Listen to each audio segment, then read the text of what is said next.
Hello everyone, welcome back to Scott's Honest Reviews. So today we are reviewing the Wave Link. This is an AC 1900M wireless dual band USB 3.0 adapter.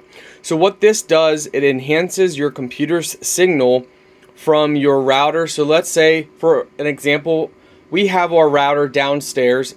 So running an Ethernet cable upstairs is kind of pointless. All we need to do is plug this in our USB port and it will pick up our internet and then we can connect to it. Just that simple. So this is it. That is really cool looking. Check that out. So you plug the USB in there and then you plug the other port into your computer. So let's go ahead and do this.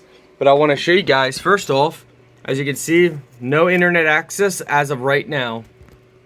So we went ahead and hit it right back here.